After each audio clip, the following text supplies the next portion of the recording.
Monsieur Arthur, merci pour cette petite étude de cas. Merci d'avoir accepté, ça fait kiffer. Bon, on a un peu discuté avant et tu m'as un peu dit là où tu en étais, mais il y a des choses que je pense je ne suis pas au courant. Tu vas pouvoir m'éclairer un peu et tu vas pouvoir nous dire, voilà, en vrai, où est-ce que le coaching t'a aidé et pouvoir nous dire aussi ce que tu as pu mettre en place et tout par toi-même. Donc c'est cool, je sais que tu as eu des bons résultats, je sais aussi que tu es quelqu'un d'ambitieux et que tu veux plus. Écoute, on va en parler. C'est le but, mais vas-y, avant que je te cuisine avec toutes ces questions, je te laisse quand même te présenter et expliquer ce que tu fais, parce que c'est le plus important. Ouais, alors Arthur Valton, brand designer. Je design des brands, des marques, avec mon agence qui s'appelle Smooth, où on vient travailler la stratégie de marque, donc le positionnement d'une entreprise, comment est-ce qu'elle communique, comment est-ce qu'elle va être perçue. Et ensuite, on vient mettre en place la direction artistique, donc le logo, charte graphique, support de communication, et on développe des sites web, une agence, somme moins classique, mais qui veut se spécialiser en branding. Ouais. Et d'ailleurs, c'est toi qui as réalisé le branding, pas celui-ci, mais le nouveau branding du charbon. Donc celui, par exemple, sur laquelle cette étude de cas sera affichée, je pense, où tous les logos et tout ce qui est utilisé pour communiquer côté charbon, c'est toi. C'est moi, wesh. Ouais. Et du coup, ça fait combien de temps qu'on se connaît? Ça fait à peu près 6 mois. Euh, j'ai fait de mon mieux pour t'accompagner, pour te coacher. On s'est vu toutes les semaines et des fois on s'est un peu moins vu. Bref, est-ce que tu peux nous dire quand même sur, peut-être pas sur les 6 derniers mois, enfin, si, quoique sur les 6 derniers mois, ce qui a évolué. Tout, bien sûr, n'est pas dû au charbon, mais voilà, ça m'intéresse de savoir de là où tu es parti au moment où on a commencé à faire le coaching, où est-ce que tu en es aujourd'hui? Il y a des chiffres que tu m'as cités aussi un peu avant, dont tu es plutôt fier et tu as raison d'être fier de ces chiffres parce que c'est de très beaux chiffres. Bref, voilà, je te laisse mettre des paillettes dans les yeux des personnes qui regarderont cette étude de cas. C'est ça. Alors, le point le plus important, et je pense que c'est ce que j'ai en commun et que je partage avec beaucoup de chefs d'agence, c'est qu'on a besoin de cadres, parce qu'on fait beaucoup de choses. L'agence qu'on a une taille humaine, donc on bosse avec des prestats, mais c'est pas quelque chose de gigantesque, surtout que c'est la première année. C'est avoir un cadre, dans le sens où c'est bête, mais il y avait beaucoup de calls où j'arrivais avec un plan. Clément, tu me recadrais de quelques degrés qui, je pense, fait la différence sur le long terme. Parce que quelques degrés, bah, plus on avance, plus bah, on peut s'écarter de la route. Donc c'est super intéressant. Et puis, bah, vu que tu as déjà eu du résultat, je me dis, vas-y, je vais lui faire confiance. Des fois, je pose juste mon cerveau. Et c'est ça qui est difficile, c'est de ne pas poser son cerveau. On réfléchit beaucoup.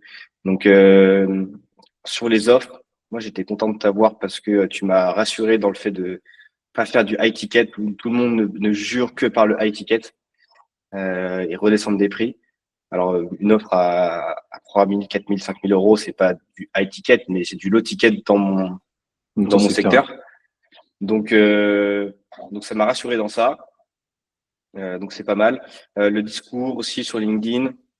Euh, Voilà, même si déjà je maîtrise bien la plateforme, tu m'as aussi rassuré et conforté dans mes choix. Et c'est bien parce que même si on maîtrise un sujet, on a l'habitude de le faire, etc., bah, tu as toujours petite voix qui dit est-ce que c'est vraiment ça qu'il faut faire? Et du coup, nos échanges m'ont fait garder la ligne droite. Donc ça, c'est Ouais. bien. Je pense que c'est vraiment le gros point que j'ai apprécié dans l'accompagnement. Ok, énorme. Et du coup, en termes de chiffres, ça dit quoi? Est-ce que tu as eu des résultats? Est-ce que ce qu'on a vu en coaching, ça a eu de l'impact direct sur du chiffre ou c'est d'autres choses que tu as implémentées? Enfin, tu vois, tout ça, moi, ça m'intéresse aussi. Et en vrai, les gens, ça les intéresse. C'est ce qui va les intéresser le plus, tu vois. C'est ça aussi, on va pas se mentir. Bah, moi, c'est rare que je fasse deux fois le même chiffre le même mois. Mais si on doit lisser, oui, je pense honnêtement que la fin de l'année était plus fructifieuse que le début. Ça m'a aidé à closer, je pense, parce que on a vraiment retravaillé l'offre. On a retravaillé l'offre ensemble. Ouais. Et niveau chiffre, je pense qu'au début de l'année, j'ai oscillé entre peut-être du 4 5 000 euros et à la fin d'année, on est plus aux alentours de 8 10 quoi. Ouais, c'est cool. Et là, tu finis l'année sans plus de 100K, du coup, tu m'as dit. Voilà, 110K à peu près, si, si on compte tout, de chiffre d'affaires, Ouais, ce qui est plutôt intéressant, hein, il faut l'avouer, pour une première année. ouais, c'est bien. Alors que j'étais pas sûr d'atteindre les 100K avant d'échanger avec toi, parce que bah, tu vois, 5K par mois, entre 5 et 10K par mois, c'est pas la même chose, quoi. Ouais, c'est clair. Donc, Et en termes de marge, tu as réussi, ça c'est une question que je t'ai pas posée tout à l'heure d'ailleurs, mais comme ça on en profite. En termes de marge, tu as réussi, mine de rien, à garder une marge costaud. Là, tu m'as dit que tu reprenais pas mal de sujets toi-même et que tu déléguais un peu moins. Du coup, tu marches plus. Enfin, tu vois, ça m'intéresse ces sujets de marge aussi. alors ouais, je fais des grosses marges, je fais des très grosses marges, si ce n'est 100%, quand je prends tout. Ouais, Mais ouais, en général, quand je fais appel à des prestataires, on va dire que je marge à minimum 70%. ok. D'accord? Et maximum, ça va être 100% quand je vais tout faire. À fin de l'année, ouais, j'ai signé pas mal de monde, mais j'ai voulu garder le lead parce que j'ai testé plusieurs freelances. J'étais pas trop satisfait de la plupart.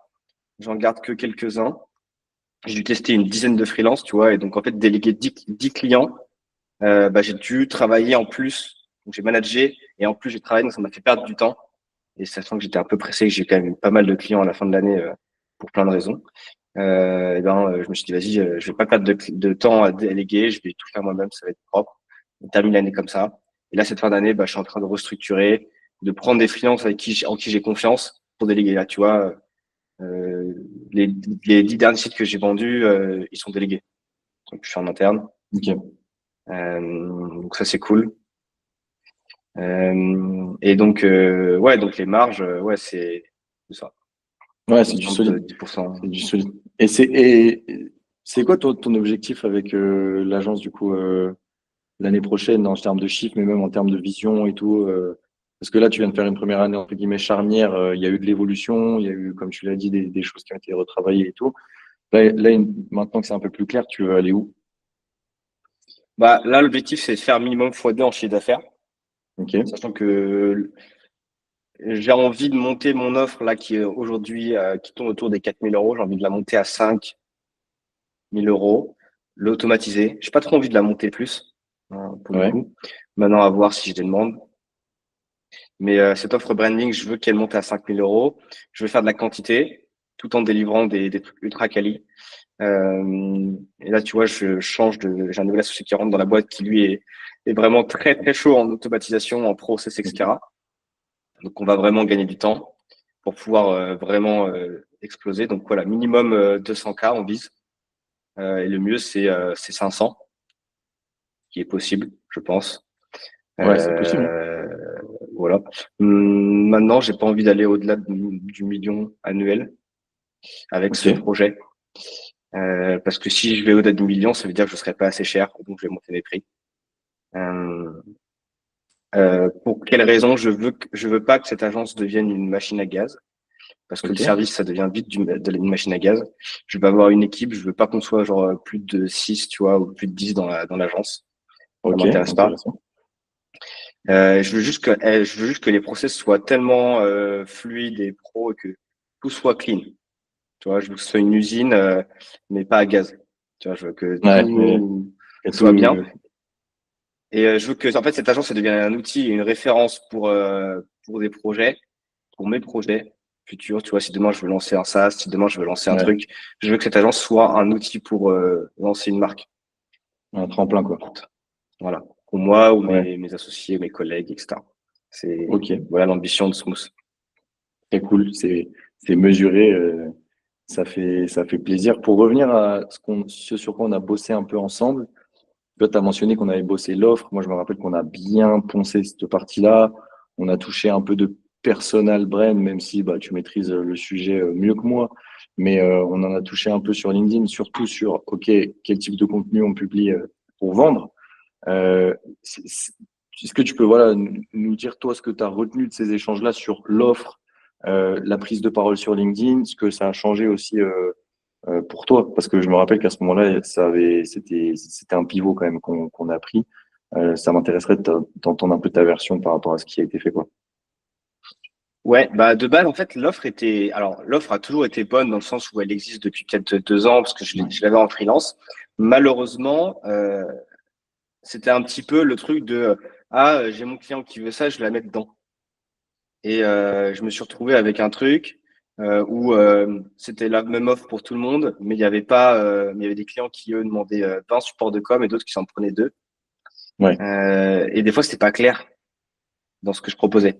Parce que j'avais mélangé en fait les avantages et la liste des livrables.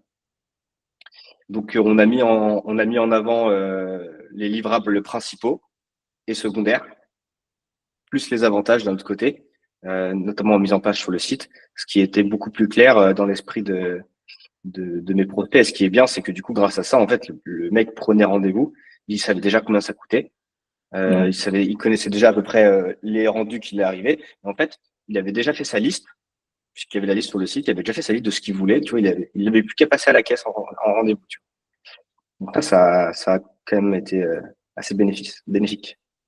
Ouais, c'est cool. Et niveau prise de parole pour vendre sur LinkedIn, tu as vu des résultats? Parce que tu sais, on a bossé un peu aussi là-dessus sur la preuve sociale sur LinkedIn, le type de post et tout.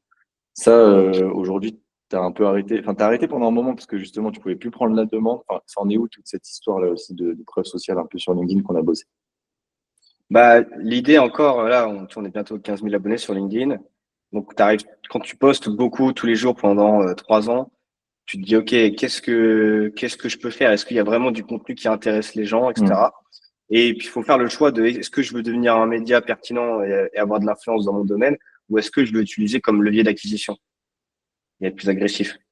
On peut prendre, on peut prendre ce point de vue-là. Et donc, bah, en fait, c'est simple. Moi, je suis pas forcément un influenceur LinkedIn dans le sens où, enfin, je balance pas l'actualité comme pourrait faire un Basti UI sur le design parce que j'ai pas envie en fait, ça m'intéresse pas vraiment. J'en parle quand j'ai quelque chose à dire, mais voilà. Et donc en fait, c'était vas-y Arthur, on va faire des trucs qui marchent, donc des votes, des portfolios, des avis clients. Et en fait, les gens aiment bien voir des belles choses sur mon profil. Et des fois, Ouais. je peux réagir à l'actualité. Donc en fait, je me suis juste remis à faire plus de posts qui faisaient plus de vues en mode vote et des posts ouais, carousel qui parlent de mes projets clients, tu vois. Et donc les gens, et puis des posts storytelling. Parce qu'en fait, les gens sur LinkedIn ils me suivent pour moi, pas vraiment pour ce que je raconte sur l'actualité du design, même s'il y en a moins, tu vois. Ouais. Donc, et ça m'inspire d'ailleurs pour du contenu. Là, LinkedIn, c'est les 15K, ils vont passer début janvier, je pense. Je pense que c'est un cap je suis pas au 100K sur LinkedIn, tu vois, mais je pense que ça veut dire que c'est bon, j'ai maîtrisé la plateforme, en tout cas les bases. Moi, je vais aller attaquer d'autres. Tu as attaqué quoi? 2025. YouTube? Podcast? Bah, podcast, là, il y a le podcast qui est déjà là, qui est debout. Ouais. T'es passé dans les premiers épisodes d'ailleurs. Ouais. Euh, Depuis 3, 4 mois là, 6 mois peut-être. On a fait 30 épisodes là. Ouais, c'est cool, hein. Mais C'est stylé. Bravo. qui sort, donc ça va être la fin de la saison 1. On va closer la saison 1 sur ça. Je vais faire une petite pause. Et tu vois, par exemple, j'ai eu un sponsor qui m'a contacté pour lancer le podcast. C'est des choses qui sont intéressantes aussi. Donc tout évolue bien. Maintenant, je vais aller attaquer Instagram parce que ça nécessite moins de temps. Et une fois que Ouais. j'aurai automatisé mon agence et que je me serai sorti tranquillement de l'exécutif, bah, j'irai attaquer YouTube, mais de façon assez agressive, avec des vidéos assez vénères, storytelling à mort. Mais bon, ça, c'est encore un projet Instagram Ok. d'abord. Ouais, ok. Ok, stylé. Est-ce que tu veux, moi c'est un truc que je fais à chaque fois que je fais une étude de cas, je demande aux apprenants aux coachés, on les appelle comment on veut, de montrer ce qu'ils font. Je suis chaud que bon, il y a la DA du charbon, mais ouais, est-ce que tu as quelque chose à nous montrer? Je sais pas qui verra en fait cette étude de cas. J'en parlerai peut-être sur LinkedIn. Donc en vrai, je me dis, let's go, montre un peu, matérialise ce que l'agence fait et puis on sait jamais où ça peut. Surtout que toi, c'est du taf vraiment visuel. Donc je me dis, ça peut être sympa si tu nous fais un petit partage d'écran et tu nous montres une dernière réalisation dont tu es fier. Là. Ouais, je peux vous montrer 3 produits. Je vais vous montrer un produit terminé euh, qui m'a beaucoup aidé à exploser en termes d'acquisition. Je vais vous montrer donc c'est un mec qui fait c'est un CGP. Je vais vous montrer un projet et 2 projets qui sont en cours de réalisation. Comme ça, vous allez Allez. pouvoir un petit peu voir. Je peux montrer le charbon aussi en vrai. Ouais, ouais, let's go, hein, montre qu'on matérialise, quoi. Ouais, toc. Et le dernier, c'est Copy House. Bon, c'est que des gros trucs de toute façon, donc c'est ça qui est cool. Nous, on travaille pas mal sur Figma. On travaille beaucoup sur Figma. Et bah, de toute façon, on fait du design et du web. Donc tout le design est fait alors sur d'autres logiciels, mais c'est centralisé sur Figma, ce qui fait que notre client, lui, bah, peut aller dessus. Donc là, c'est un bon exemple. Je vais pas forcément te vous montrer parce que le client, il est peut-être pas OK. Mais en gros, moi, je lui ai pas fait tout ça. Tout ce que vous voyez là, toutes les images que vous voyez de loin, c'est le client qui, lui, est autonome parce qu'on lui a filé des supports. Ça, je peux vous Ouais. montrer par contre. C'est-à-dire que là, on lui a fait son logo. Il a accès à tout ça, en fait. Je peux quitter, voilà. Donc, il a ses couleurs, il a ses photos de profil, il a différentes icônes, il a ses ressources, fonds marbre, etc. Donc, pour donner un ordre d'idée, Camille, lui, c'est influenceur. Donc, c'est lui. Camille, c'est l'influenceur numéro 1 en termes de tout ce qui est finance, gestion de patrimoine sur LinkedIn. Il est passé de 20 000 à 80 000 abonnés en moins d'un an en bossant avec nous. Et donc, on lui a fait tout ça. Voilà, sa bannière LinkedIn, on lui a fait différentes propales.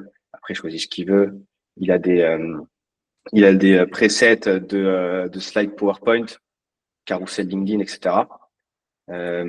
Et on lui a fait aussi, pardon, hop, son site web qui a été développé après derrière, hop, qui est la version finale qui va être ici. Voilà. Avec bah, tout simplement la maquette web. Et ce qui est bien, c'est qu'avec ça, il peut venir du coup avec des petits commentaires juste ici, Ouais. faire des commentaires pour demander des modifications en live. Voilà. Donc ça, C'est c'est un cool. client qui nous a ramené beaucoup d'autres clients, pour le coup. Ok. Euh, et du coup, on bosse avec beaucoup de mecs dans la finance grâce à lui. Euh, le charbon, toc, toc, toc, charte graphique. Ça, normalement, c'est un peu plus vu par les gens qui ont regardé l'étude de cas, mais ouais. Ça vous parle, ça, les gars. Ça vous parle.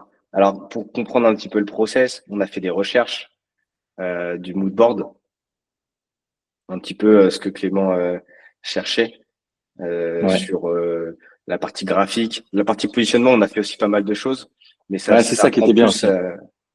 voilà, la partie positionnement prend plus la forme de coaching, on va dire, d'échanges Mm. comme en visio. Et après, du coup, on vient aller chercher des références sur le marché. Et de ces références, eh ben, il y a des propositions graphiques. Bon, là, j'ai eu de la chance. Clément, il a choisi la première que je lui ai Ouais. faite. Et voilà, donc, je lui explique, etc. Après, il y a les supports de communication. Une fois qu'on a validé le logo, qui sont présents ici. Voilà, le classique, bannière LinkedIn, carte CTA, signature mail. Voilà. Et puis, je l'ai accompagné aussi, j'ai accompagné son monteur vidéo, j'ai des conseils sur ses reels, etc. Tu vois. Il y a toute une, euh, une construction autour de l'identité visuelle, la cohérence graphique, les Ouais. sliders pour les carousels, etc. Copy House maintenant. Alors ça, c'est une boîte dans le copywriting. Toc, toc, toc.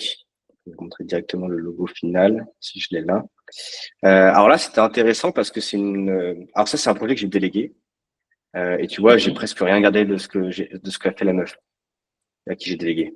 Donc j'ai dû Ok, tout refaire. intéressant. Alors le logo, je l'ai fait et je lui avais demandé de faire des supports de communication, mais j'ai pas été satisfait.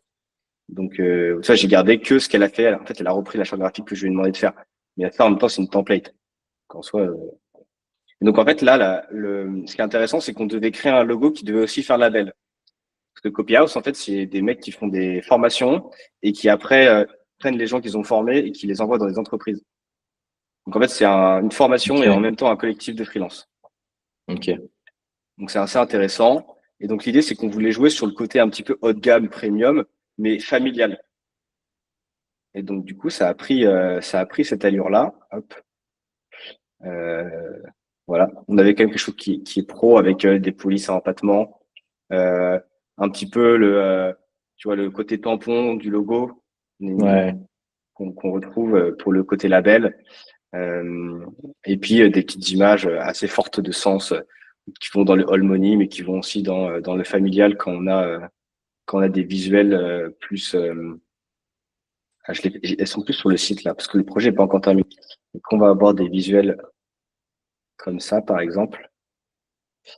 Je l'ai fait en fond mythe, donc ça prend un peu de temps à charger. Les images sont lourdes, mais voilà, tu vois sur le site par exemple, tu vois il y a un chalet de montagne, un peu de Ok, luxe, ok. mais qui est quand même chaleureux. Donc il fallait qu'on joue entre le côté chaleureux pour donner envie aux gens de s'inscrire au mastermind, mais donner aussi un côté haut de gamme qualitatif. Donc je Ouais, trouve c'est que sympa. c'est assez réussi. Euh, et le client est assez content pour l'instant. Hop. Et j'aimerais bien te montrer le front mythe que j'ai fait. Toi, par exemple, j'ai fait ça avec, c'est du prompt engineering, hein, le front Ouais, mythe, c'est tu avec vois. l'IA. Voilà. Tu vois, j'ai mis son kleps là. Ah, Et tu vois, je suis parti d'une ouais, image comme sympa. ça que j'ai trouvée. Ça, c'est une image qui est générée par IA, Ok. une équivalent en mid-journée. Et après, bah, c'est des retouches avec plusieurs outils IA, dont Photoshop, pour arriver à un résultat comme ça. Énorme. En fait, Énorme. il y a genre 4 heures de taf hein, sur Photoshop avec d'autres outils IA, etc. C'est un truc abusé.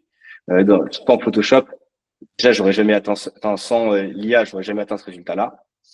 Mais surtout, ça m'aurait pris beaucoup plus de temps. Ouais, ouais. Ouais, Genre, énorme.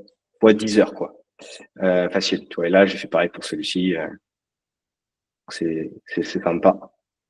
Voilà. Et donc, le Énorme. dernier projet que je vous montre, là, c'est un peu différent. Il y a du product design. Euh, Ça s'appelle Lucide. Donc là, c'est un influenceur qui s'appelle Lucas Hoff sur YouTube. Vous allez chercher si vous voulez aller voir. H-O-F, Hoff, qui lance une marque de boisson. Une marque de boisson. Donc ça, c'est le moodboard qu'il m'a donné. Donc il y a tout eu un travail. Ça, c'est le résumé du coaching en stratégie de marque que j'ai fait avec lui. Et en gros, l'idée, c'est de monter une marque de boisson énergisante avec de la L-théanine, donc c'est un extrait de théine, pour en gros aider à absorber la caféine sans avoir le down. Et donc on a fait tout un travail de recherche là. Vu que c'est du product design, il y a quand même beaucoup plus de recherche graphique à faire puisque il y aura du Mm. print et du digital. Du site web, il y aura beaucoup d'affiches, des stories, etc. Enfin, c'est pas là on va faire la quête en 3D, on va faire des visuels en 3D et tout. C'est un autre niveau encore quand c'est du product design.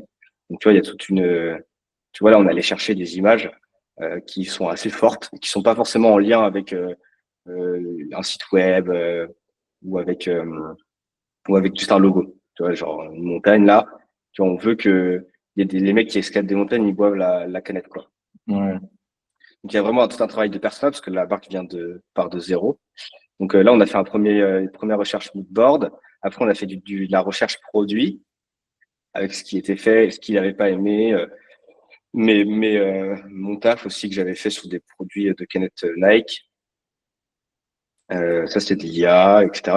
On utilise l'IA. Après, ensuite on a fait la recherche euh, de logos. J'avais fait 3 propals de logos. Donc, voilà. Là, c'était plus l'idée, c'était de jouer avec le signe japonais qui veut dire rue, euh, enfin, LU Ok.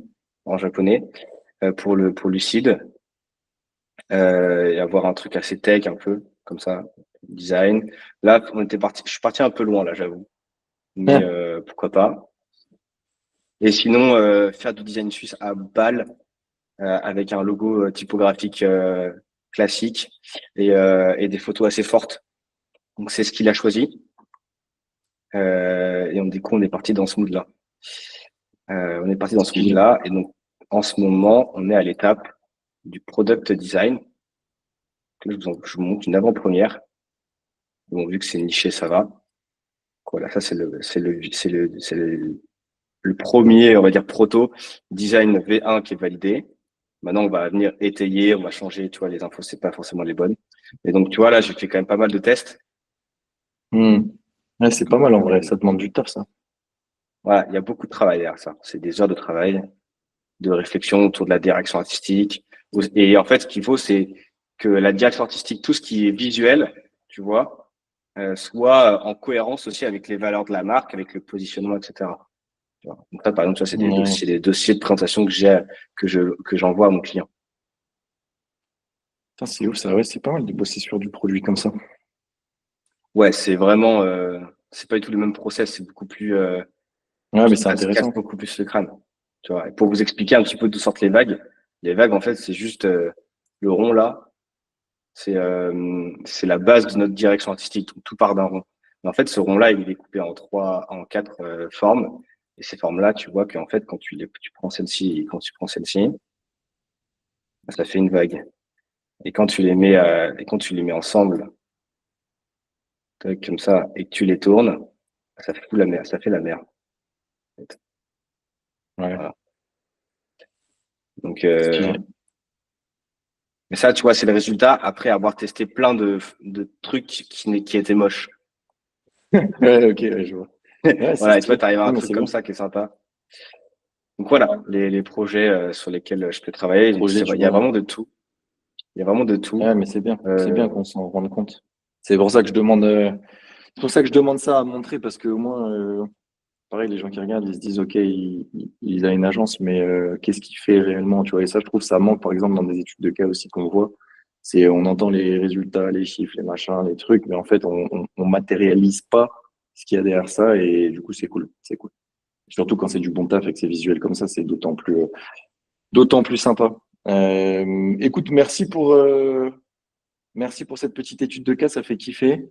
Je te souhaite de faire 500 du coup sur l'année 2025. Et puis, euh, et puis ouais, encore merci pour ton temps, pour cette petite étude de cas, ça fait kiffer. avec plaisir.